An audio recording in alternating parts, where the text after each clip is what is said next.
continue on with our next presentation.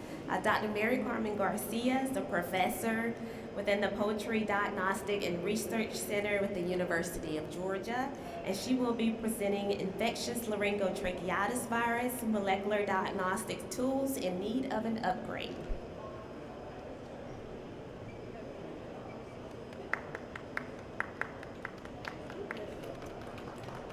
Yeah, thank you. We're going to change gears here a little bit, and unfortunately, it's going to be a little bit molecular, but I'm going to try to do my best to simplify it. So first, I need to thank the U.S. Poultry and Egg because without their funding, we won't be able to done this work. So I guess most of you here in the audience and whoever are going to see this presentation, infectious laryngotracheitis is an endemic acute respiratory disease of chickens. It has worldwide distribution, and we all know that the control is via vaccination and biosecurity. ILT, different from another respiratory diseases of poultry that we fight day in, day out, this is an alpha herpes virus. So as we all know, herpes are forever, so it's very difficult to control this disease. So because it's the molecular diagnostics, I'm gonna just briefly mention and show you these figures. So it's the name or the official name of ILT is Galit alpha herpes virus 1. And this is a double-stranded DNA, has a double-stranded DNA genome, so 150 to 153 kilobases. I just have shown you there a diagram for you to be familiar with the regions on this genome. We have the unique lung region, or UL, which goes from 109,575 base pairs to 113,930 base pairs. Then we have a unique short region, which is around 13,904 to 906. That unique short region of the genome has 13 kilobases, is at each side of it has an inverted repeat, and those inverted repeats have the same sequence. So knowing that this is the structure, for us it's very difficult we need to know what are the sequence of the genome in order to target within that very long big genome, what would be areas to sequence to be epidemiologically important for us to understand. Which brings me to why do we genotype ILTV? So one of the things with ILTV is different from bronchitis virus, influenza viruses, which are RNA viruses, that ILT is only one serotype. So unfortunately, antigenically, doesn't matter how many strains we have, we cannot differentiate it antigenically. So we totally rely on the difference in the genome sequence in order to say which strain are we dealing with. So why we genotype ILT? Why is this relevant? And so definitely it took us a long time, but I think I finally have convinced some people, the industry, that in order to establish better control strategies against outbreaks of the disease, we need to know what is the circulating virus. Also, one of the main questions from the beginning, from most of the production side, is like, hey, is it a vaccine virus or vaccinality as it calls, or is this a field origin? So that's the original question that everybody has. But going a little bit more academically, and also my interest is to understand the evolution of circulating virus during outbreaks of the disease. And it's another reason why we should do some genotyping of this virus. So for a long time in my laboratory and in many other laboratories in the world, we have genotype ILT, and this that I'm showing right now is based in whole genome sequences. And right now, as at this point, we know that there is in the North America and in Europe, I think as well, we have at least 9 different genotypes, mostly in the Americas, North and South America. So genotype 1, and I put it here in purple, is the USDA challenge strain, which actually epidemiologically is irrelevant because it's a strain that is a laboratory strain. we don't see such a virus circulating in birds. Then we have genotype 2 and 3, and genotype 2 is the genotype that we call the tissue culture origin vaccine. And genotype 3 is very closely related to 2, and the reason for that is that genotype 3 are viruses that evolved out of the back passage of TCO vaccine. So if we do full genome sequences of genotype 3 virus, there's around 5 different nucleotides in 153 kb that will differentiate it. Then we have genotype 4 that covers all the chicken embryo origin vaccine. So within that, we have all the commercial chicken origin embryo vaccines. And then we have genotype 5, which is those viruses that, as I said here, are virulent strains, which are closely related to CEO, but I just have to emphasize, these are no longer came out from CEO, they are an independent virus that circulates in the field. And then we have genotype 6, which are virulent field isolates, not related to vaccines. And then we have genotype 7 to 9, which are what we call our depository of backyard flock isolates that circulated in the 1980s and 90s, that fortunately we don't see them anymore in commercial poultry. So what do we see in commercial poultry? So we see these 5 genotypes, 2, 3, 4, 5, and 6. So 2, 3, 4, 5, and 6. So full genome sequence is the gold standard, but we cannot do that in clinical samples all the time. So we need to always looking for a better way to differentiate samples or genomes of ILT from samples that come to the lab. This is a paper that was published with a collaboration, my collaborator Steve Spatz from the USDA. And in this paper, actually, what they did is they look at the whole genome of ILT, and they wanted to find a spot in that genome which can differentiate between the genotypes commercial poultry. And they did find out these open reading frame A and B, which is 1,750 base pairs.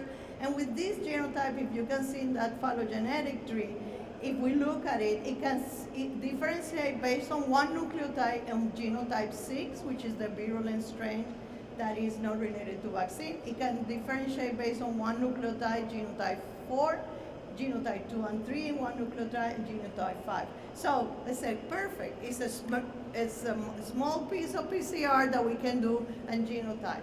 However, this we started using in 2019, and immediately during 2019, we're starting to see a lot of evolution or a lot of cases of genotype 6. And we feel uncomfortable at that time telling people that yes, it's genotype 6 based on one nucleotide.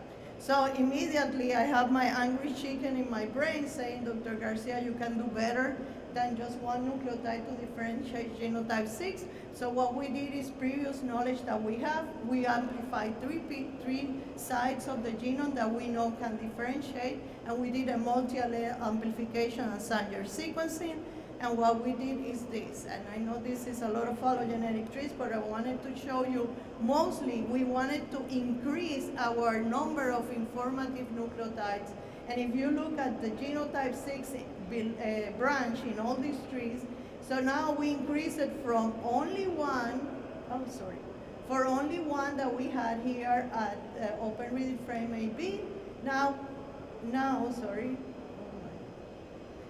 we have that if we sequence the GM gene, we got another extra 2, and we sequence part of the glycoprotein weight, we got 2. So we increased from one nucleotide to differentiate genotype 6 to 5 nucleotides. So we feel more comfortable. However, the angry chicken still telling me that we can do much better. And I think especially, and the reason is not simply us trying to do better. The field was telling us this genotype 6 is widely spread. We need to understand better what is this virus and how is this virus evolving. So thank them, we submitted a project to the US Poultry and Egg, and the objective was to design an ILT genotyping strategy that will provide higher discriminatory ways to differentiate genotype 6, and the specific aim was to assess the genome region to obtain optimal discrimination, develop a multiplex PCR to expand the genome target, and to establish then nanopore sequencing.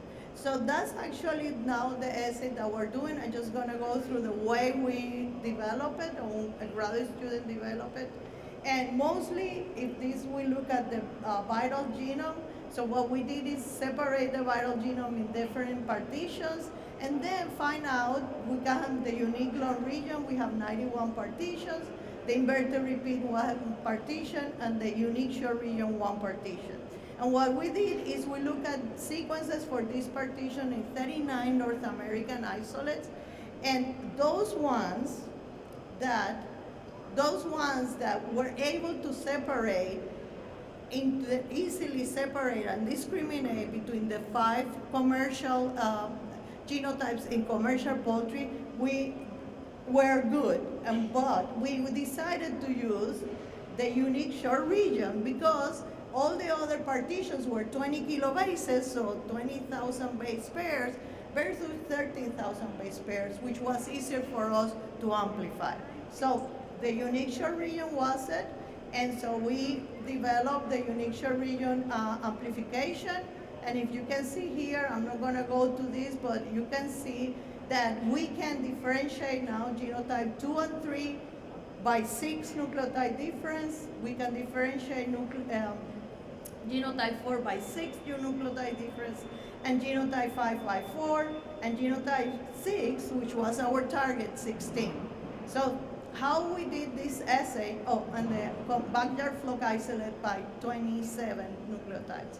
So amplifying 13 kilobases from a clinical sample is not easy with only 2 primers, so we developed a multiplex PCR, which has 16 pairs of primers that take across that 13 base pairs. And then after that, the amplification. So when we receive a sample in the laboratory, we do real-time PCR, and samples with CT values of 32 or lower, then we do multiplex PCR, then we do a library preparation and nanopore sequencing, and then after that, we do data analysis of that 13 kilobases sequencing. So just to show you a little bit of results, what are the advantages of this technique? I know this is a colorful slide, but what I show you below is the different primer pairs covering the unique short region, and the little slopes up and down is the coverage that we obtain with nanopore sequencing. You can see that some areas of the unique short region, we have a very high coverage, meaning that we have many reads of nucleotides, but in some are lower, but still the lower ones are already covered like 50 times, which give us a very, very good accuracy. So in general, we improve it by saying we had 3 nucleotides difference to differentiate 2 and 3 from 4. Now we have 7, and we have a very high coverage, which we didn't have with Sanger sequencing. Sanger sequence only is a depth coverage of one peak, 1 nucleotide. We have CO, and between CO 4 and 5 also increase the coverage, 5 and 6 increase, and also the other one. So in general, we felt very, very comfortable right now when we look at the samples, exactly what we're looking at, and we can go deep sequencing and tell you if we have mixed populations, if we have, in some cases, vaccine plus field strains. So in general, the genotypes, this is the genotypes that we have done in 2024. So of the total amounts that we have done, which have been a lot, 85% have been genotype 6, 11.4% has been genotype 4, which, if you remember, is the CEO vaccine. And these are samples from flocks that were vaccinated with CEO. And 4% has been the TCO, and samples that were vaccinated from TCO.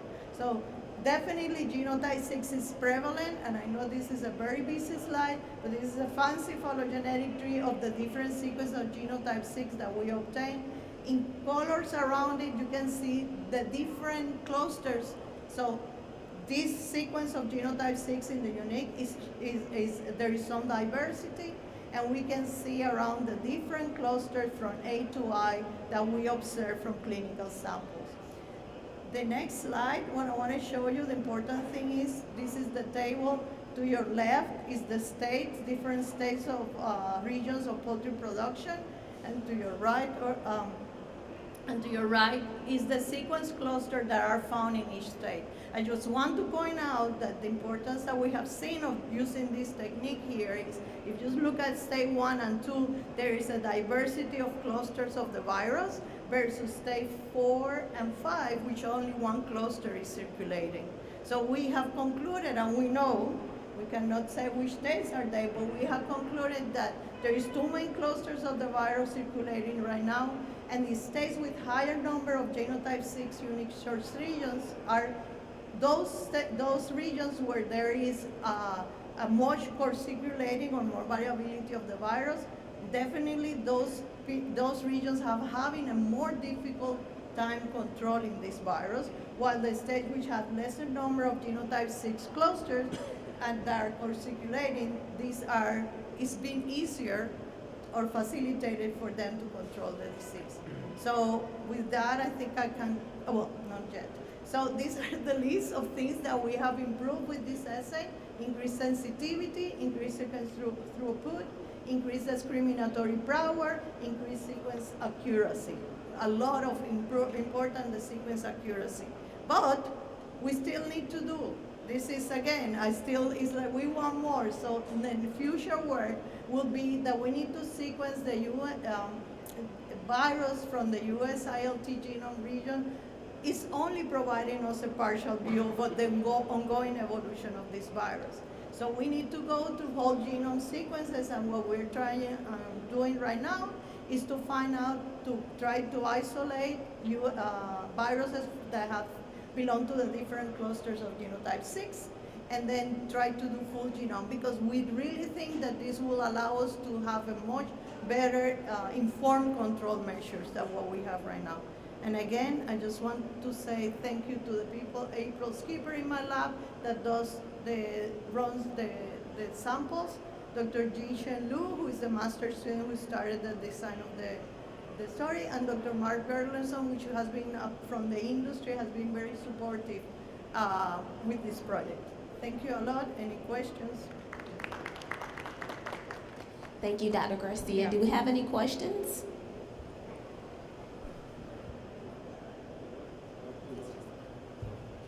Thank you. Probably you have seen it before, before I have. There was this study from Canada showing that the 72% of the outbreaks, ILT outbreaks in 2020 or before that in Canada, they were genotype 5. And you found it's genotype 6 in the US. Why is it different, and why, despite so many CO vaccination in Canada, genotype 6 is speeding up? What's the reason? When did they found genotype 5 in Canada? 2020. Before that time, they used to use CO vaccines, but after that, CO vaccines are not used anymore, so I don't have the recent numbers. Yeah, so I don't have that photo here, diagram here, but in the United States as well, a little bit earlier than Canada, the more prevalent virus in the United States causing outbreak was genotype 5 between 2014 to 2018. Most of it was genotype 5. Yes, there is a correlation here, and in this case in the United States, the use of CEO vaccine has decreased a lot. Most of people are vaccinated with recombinant vaccines. Broiler breeders are not vaccinated with CEO, so I don't think genotype 5 is independent of CEO use, but what we see is that, microphone. Genotype 5 is independent of CEO use.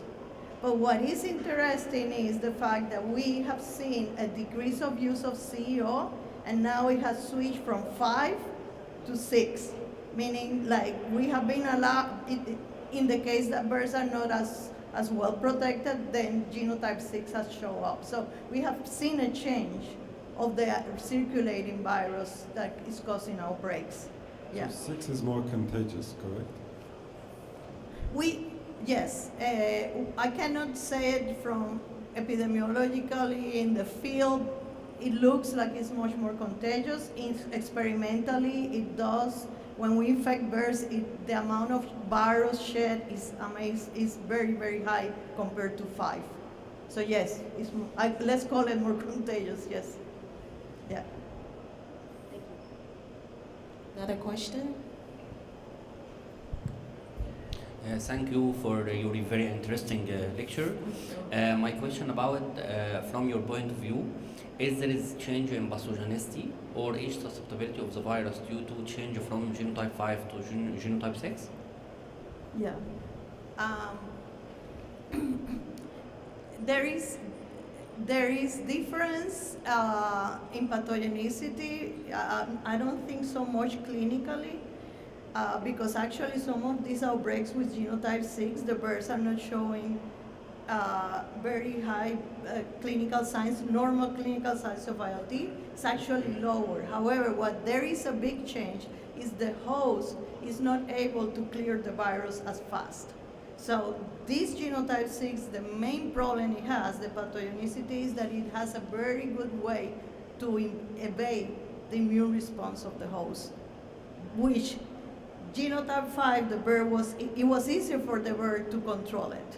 Yes, and so yes, there is an increase in pathogenicity, but it's not a clinical. It's modulating the immune response much. In Middle East, we notice a very change in the virus behavior, and the broiler affection become more and more increasing. Okay. Yeah. So this is a wonderful. Maybe Yeah. this is the answer for the clinical science Yes. question. Thank Yeah. you. Yeah. All right, thank you very much. Any other questions for Dr. Garcia? One more?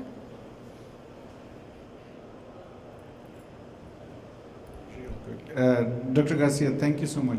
So the genotype 6 whole genome sequencing, I mean, does it have any evolutionary fingerprints arising from genotype 4 or any other ones? Yes, that's an excellent question. There's full genome sequences, and other people have seen it in the world, but we cannot track it exactly where it originated from. It doesn't seem to have any signatures of vaccine related. And so the exact origin of it, we don't know. We know that it has been in the Americas for a while. But somehow it was more limited to certain areas. But in the past 3 years, it has spread a lot. Yeah. And do you know how effective the CEO vaccine to prevent?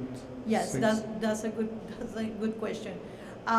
We have done trials with like what we call the standard strains of CEO of genotype 6 that we have from 2004 and 2000, and a CEO vaccinated bird is very well protected against genotype 6.